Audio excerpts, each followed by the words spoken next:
All right, Fit to Live Radio, the season 4 finale, season 4, episode 16. We have eating to gain weight, the clean way, with Coach Trina here. Just filling in.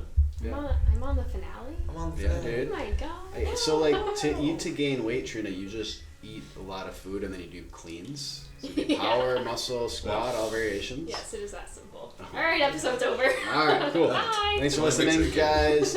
News and events, though.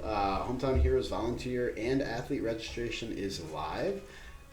So check out that link. You should be able to find that by emailing Mike or Bobby at frictiongrandrapids.com. And then Also on our website. it is on our website. It is indeed. Yes. The landing page. We have the Rockford Fire Truck Pull going on Saturday, June 11th at 12:30. And then June 18th, we have a ruck at Prairie Wolf Park. We're going to meet at the gym at noon, get some weight for our backpacks or weight vests. But if you got your gear already, we'll probably be at the park at 12:30. And then June 19th, Father's Day, bring your dad or a son in for a free workout. And we have some gymnastic clinics coming up this month. So Pull-Up Clinic is coming out the day you hear this, June 10th at 4:30 p.m. It's going to be working on strict, kipping, and butterfly pull-ups and any variation of those. And then the following Friday, June 17th, 4:30 p.m., we've got the Muscle Up Clinic.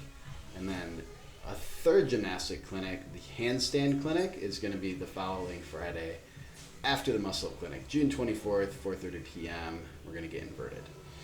All of those clinics are going to lead into the gymnastics course, and details on that are going to be coming up later. So you'll see that stuff in July. And then for you guys and gals that are doing the Fresh Coast competition, we're going to have some open gym prep time, June 26th, 10 a.m. to noon. So a couple hours for you to get your team into the gym and kind of test runs some of those events that can be done on dry land. Who's leading those clinics? I am. Oh. Yeah, it's going to be fun. Yeah. See you there. Okay, so eating to gain weight, the cleanly way. Strategies. Trina, what's the first strategy?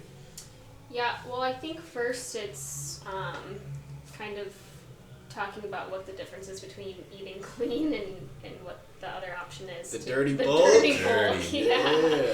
So you can eat to gain weight in a clean way, just meaning you're kind of following that prescription of meats and vegetables, nuts and seeds, some fruit, little starch, no sugar.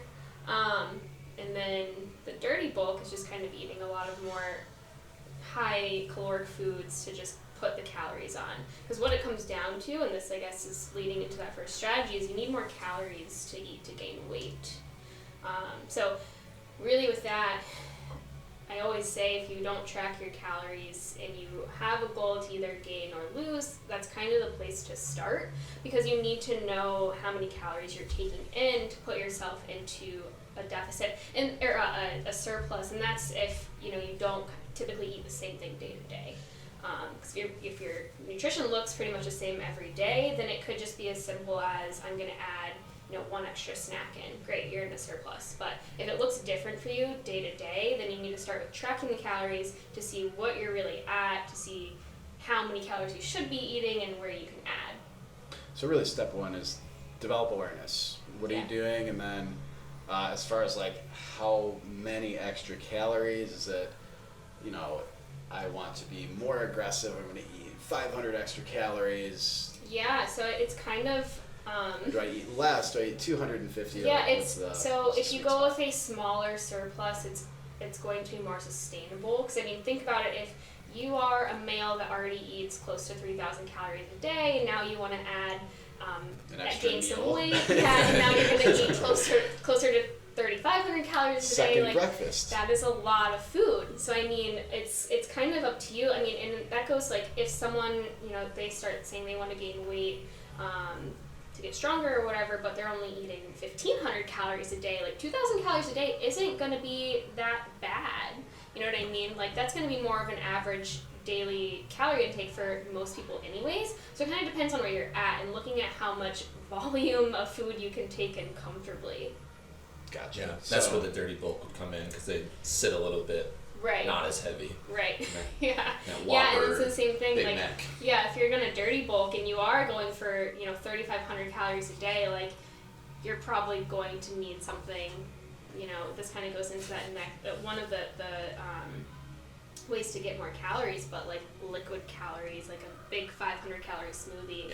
Yeah, your body can absorb it a little bit more readily and has to do less work to digest it. So you're not going to burn calories while taking in more calories. Yeah. So again, it kind of just depends on where you're at, but that's kind of why tracking is the first place to start with that. Because like if you're already eating a lot of calories and you want to, go aggressive and do 500 calories, then that's going to be a lot at once. Yeah, and I think the other thing with that is probably also like, what's the difference between a clean bulk and a dirty bulk is it's really paying attention to how elevated you're allowing your blood sugar to get, how even that is like throughout the day. So like if you're waking up and you're eating Taco Bell breakfast and you're having a Baja Blast. I'm having a blast every day. I'm having a blast every day, man. Yeah. And by that I mean a Baja Blast breakfast. And it's a good time too. Doing something really absurd like that, like you can expect to gain more body fat. But really that's the difference between a clean bulk and a dirty bulk is we're talking about how much extra body fat you're going to gain in the process of doing that. Yeah, and that's something to kind of think about. It's like, all right, you have this goal of wanting to eat to gain weight and you want to put weight on. Are you okay with what that's going to do with your body composition? Are you okay with a little bit of, you gain 3% body fat for, 5 to 10 pounds of skeletal muscle mass? Like that's something that you have to be, you know that that's going to happen and it can't be something that affects you. It's kind of like inevitable, right? Like you're eating more, so your body fat's going to go up. Yeah, body's gonna hold more. Yeah. So, other thing to note, I think, when you maybe are thinking about starting some kind of bulk, whether it's clean, ideally it should be clean. If you're going to start a clean bulk, also anticipate that it's going to be really difficult to do. Like, more often than not, we talk to people that want to lose weight, and that is a really hard thing to change because you're looking at different environment, making sure that like your support system's on board and like that they can, hey, expect me to be eating differently. It's going to be a lot of work. You're going to be just as uncomfortable as somebody that is trying to lose weight, like always having a full stomach throughout the day. You're not going to like that. It's not comfy. No. And it's like mental, emotional, physical, and like to a degree financially. Like can you, if you're on a budget and you have a set budget of groceries for like you or a family, like what financial changes are you willing to kind of make to get a little bit more food in, or maybe it's making a cheaper meal to get more calories. So $5 a meal to $3 a meal or whatever else. Dollar menu at Right McDonald's. Yeah. Choking us out. So that kind of goes into like the next point is like where you would go is starchy carbs, and that's one thing you have on here. But like even looking at, we kind of tapped in on like, hey, blood sugar, like the difference between dirty bulk and clean bulk is like controlling your blood sugar to some degree, and but I mean that's your next thing on there, right? So like the starchy carbs, I mean rice, oatmeal, sweet potatoes are some examples you had.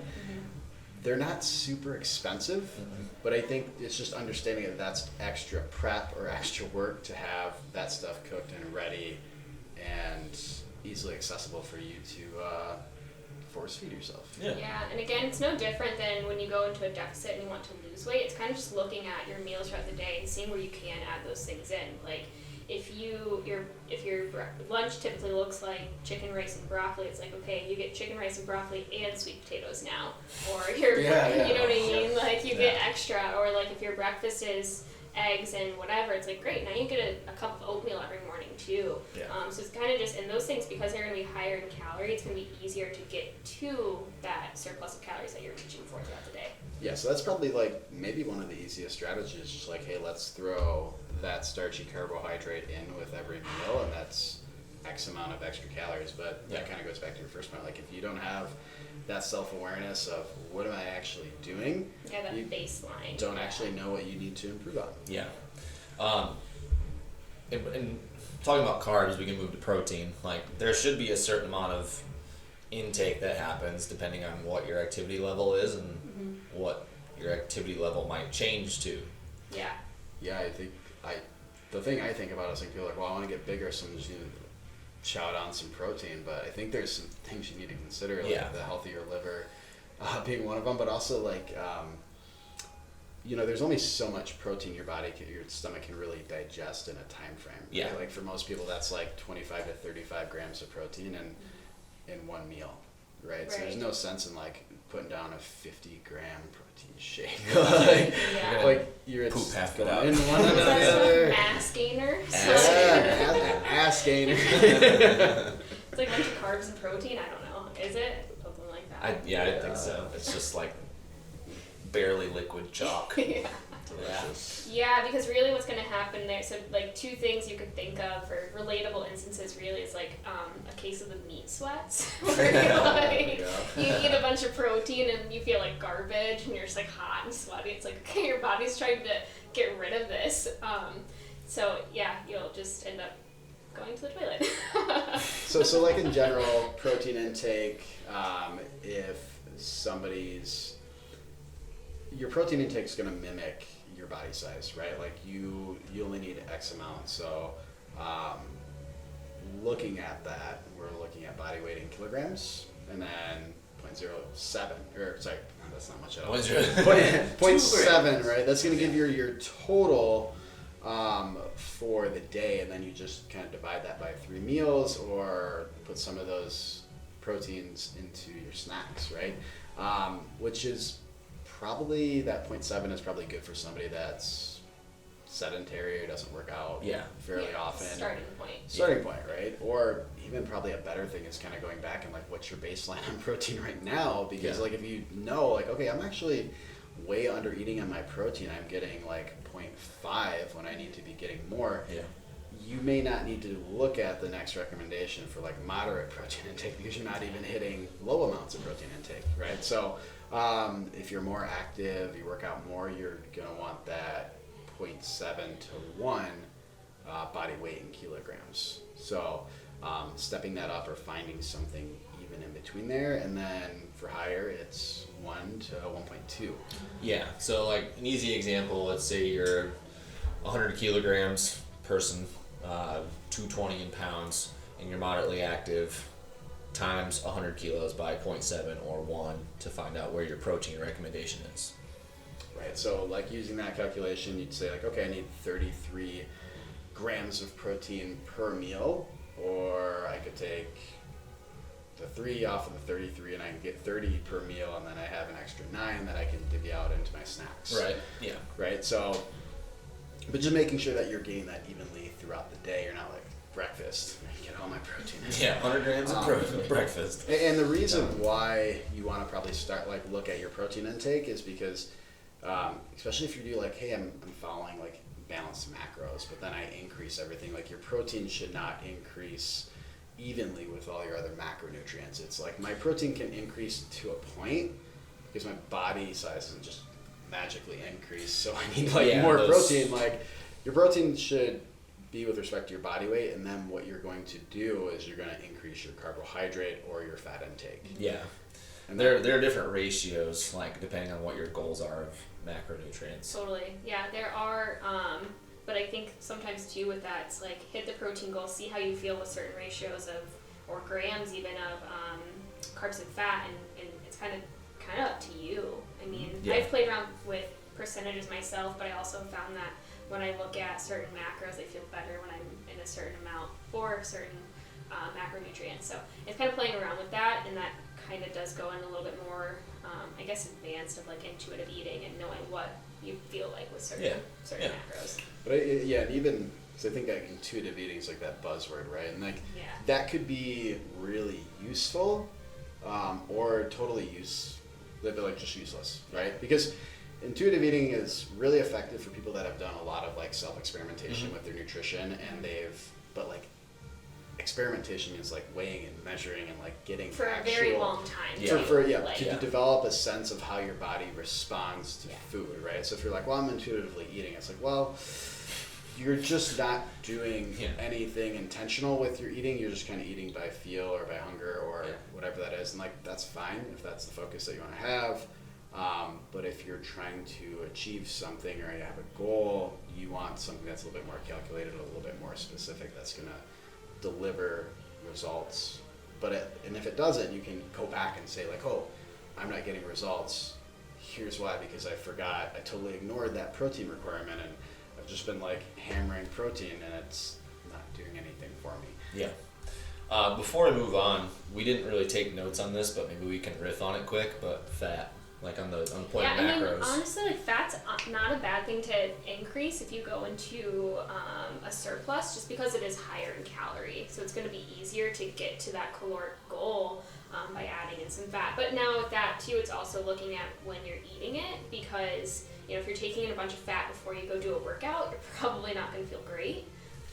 But maybe it's like, you increase your fat during breakfast, because maybe you don't train until 12, 1 o'clock and you eat breakfast at 6 a.m. You're going to feel a little bit full, satiated throughout the day until you get to that training session and you can, have a snack real quick. But it's kind of like offsetting your, like loading your carbohydrates around before and after your activity, and then like having more fat when you're not active. So resting, like breakfast, dinner, like resting. Yeah. Yeah, and it comes down to like what your body can do with fat. Like it's gonna take carbs and burn it immediately versus fat. Like it's gonna sit there a little bit longer. Yeah. Instead of you'll be satiated for longer. Yeah, especially if you're trying to get that clean bulk. Fat, I mean, a lot of nutrition stuff comes down to like what your blood sugar is doing, right? So if you're taking in fat, that fat's going to kind of act as a buffer to keep your blood sugar a little bit lower. Yeah. Right. So oftentimes somebody's like, well, I just, I love fruit, and I just smash a lot of fruit. I love fruit. I just eat fruit all the time. Like, that's great, but like, just this is what it does to your blood sugar. Like, let's mix in some almonds, or let's throw some like jerky with that, or something. So like it just kind of like evens it out a little more, kind of like time release on your sugar that you're slamming. So. But that's the other thing. Like you can be careful with the timing of your fat, because you don't want to digest something that's going to leave you with a really full stomach, and you're about to, go max out your deadlift. Right? Yeah, like really a lot of intra-abdominal pressure, a strong brace there. But then I threw up afterwards. Yeah. Just wasted a meal. Yeah, right. So yeah, definitely some things to consider, and then as far as like macronutrients, right? Looking at liquid calories. You mentioned that earlier, talking about a shake. Protein shakes, smoothies, I don't know, orange juice, honestly, like just liquid calories where you can get them. Yeah.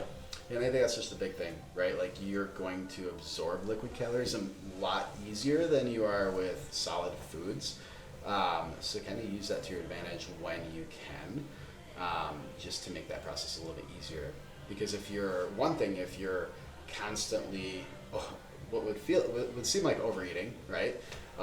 What your stomach is going to perceive it as for the first like few weeks up to like that first month, before it like stretches out and gets used to it, you're going to be uncomfortable, right? So, but the liquid calories are going to digest much quicker, so you'll spend less time being uncomfortable.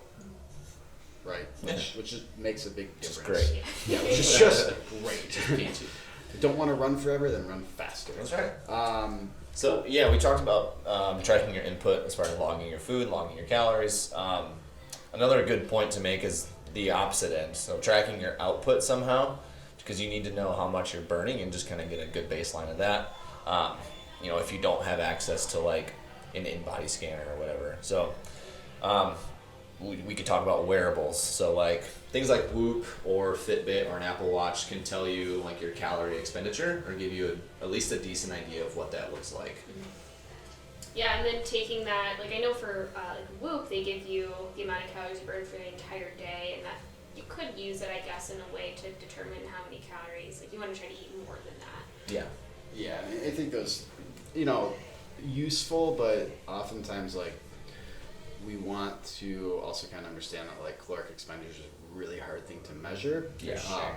Yeah, it's not that accurate. Like you'd be better off with starting with the tracking your calories and getting your own baseline that way. Yeah, and I think way more value to focusing on that, because like the other thing to consider is that like your fitness is not going to improve that quickly. No. Right? Most of the time you're going to work out roughly the same. And honestly, I would suggest not to change what you're doing fitness-wise too much. Yeah. Right? If you're like, hey, I've been trying to get bigger and stronger, I've been doing a powerlifting, a strongman, Olympic weightlifting, hypertrophy, bodybuilding type stuff for a while. Cool. Let your body just adapt to that for a little bit. See if that doesn't deliver some muscle development that you're looking for. And if that isn't, then let's start tackling this nutrition piece. Or ideally, you probably want to, you want to bulk without having a stimulus for your body to adapt to. Yeah, You're going to need that. Yeah, that's the next point is like you still have to like tax yourself and put stress and stimulus into that muscular tissue. Like you can't, I put in the notes, but like you can't get big off of doing 400 meter runs or 800 meter runs. Yeah. Yeah, so it's like if that is your style of training, but you're like, I do want to put weight on, it's like knowing that your training style might have to change a little bit. Yeah. It's like, well, if you want to gain weight and you want to be muscular, not just like gain weight, like you're going to have to lift and lift heavy. Yeah, I really just want to gain weight in the midsection. Yeah. Like, I've been bulking for a year, and I just get a lot of extra body fat. Arms are getting smaller. You generally think about, a few things when you're trying to get bigger, you're trying to bulk, or whatever it is. Like, you need a stress that your body will respond to, and the more intense that stress is, the more specific it is to target those big muscle groups of the hips and the trunk and the back. The more opportunity you're going to have, right? If you're like trying to train your arms and you're trying to bulk that way, like good luck. You're not like hitting the bigger muscle groups that are going to really grow in size. But then, so you need your stress response, and then you have to fuel. And I think, one thing that you also need to consider is sleep. You need to look at getting probably more sleep, right? That's when your tissue is actually repairing and like growing, right? So like you need to figure out either going to bed early or having the opportunity to sleep in a little bit more. Maybe that's like intentionally trying to figure out if you can take a nap at some point during the day. But you need to sleep more. And then I think another thing to consider is stress outside of training, right? Like, do you have other stress there? Or you have an extremely stressful job? Good luck, right? Because that's going to be very difficult if you're kind of constantly high strung, because what that means is your body's going to be in this constant fight or flight. Yeah, and at that point, it will just turn into body fat if you are eating more too. Like you're just going to store it as opposed to like just dispersing it as muscle, I guess. Yeah, well, really just like fueling and repairing tissue that's been worked, right? But if that tissue, if your body perceives as like I'm constantly being worked, because I'm freaking out about work, never gonna give. Yeah. Time off is just as important as time on. Cool. Any other points you want to make? I think the last thing to think about with gaining weight is, and I say this with anything nutrition related, but why? Like, why do you want to gain weight? Is it to get stronger? Is it because you want to look a certain way?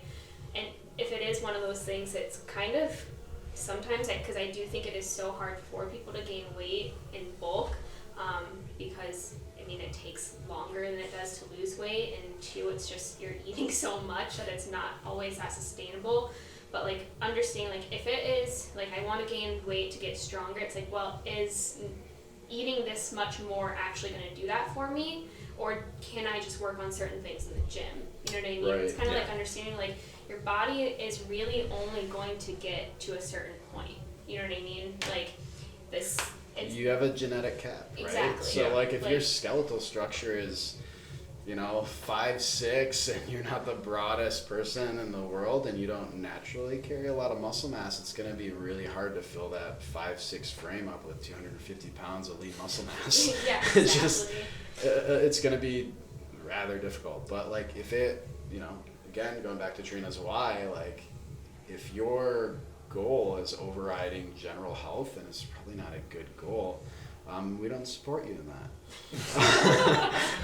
We'll guide you in different directions. Guide you in a different direction, but like ultimately, I think it kind of comes back to that why, right? But then it's kind of like throwing it into that whole SMART goal filter, right? Like, what's the timeliness of this? Like, if you're just trying to like be a little bigger for whatever reason, and you're not in a hurry, then take your time with it. Don't do an aggressive surplus like throw in that one extra, whatever it is every day that gives you an extra 150 calories. Yeah. But like, be consistent with it, be accurate with it, and you'll fill out over time if that's what you're looking for. Yeah. Yeah, I think that's kind of the way to just go about it with gaining weight. And I think I'll give one more recommendation if you are trying to gain weight. Do it. Take your creatine. Take your creatine. Which we learned that there is a national shortage of There somehow. is. So if But you're gonna guys, buy now. Yeah. Hold on to it. The equivalent of supplemental creatine to the creatine that you would get in a red meat is it's ridiculous. Like, just eat red meat. It's true. There's so but- much more but, creatine in like, red meat. If But you want a supplement to help you, or if you're into supplements, Yeah. like and you're trying to gain weight, the only one I would recommend, because I know that question does come up, like Yeah. what should I take? Take creatine. and if you're taking creatine, you need to drink a lot of water, because Yep. creatine basically pulls water into the muscle, which creates the atmosphere for the tissue to get bigger. Work more effectively. Yes, yeah. So You you should be basically hydrating well anyway. create that atmosphere within the muscle tissue by having more water there. Yeah. All right, guys. I hope you learned just one piece of information. I hope you learned a lot, but I hope you take just one piece and utilize that towards achieving your goal of a clean bulk. Or I'll see you at Taco Bell every morning. Yeah, we'll have a spot on blast. Just kidding. All right. For more info from us, or if you have questions, reach out to Mike or Trina or Bobby at FortuneGrandRapids.com. You can email us, ask us a question, and we'll create a podcast and you can listen to us. But you can find us on Buzzsprout, Stitcher, Apple Podcasts, and Google Podcasts. I think Google? it's Google Cast, Spotify. All right. So We're anyways, everywhere. if you're listening right now, you probably found us already. Yep. Tell Okay, your friends. Bye. Bye.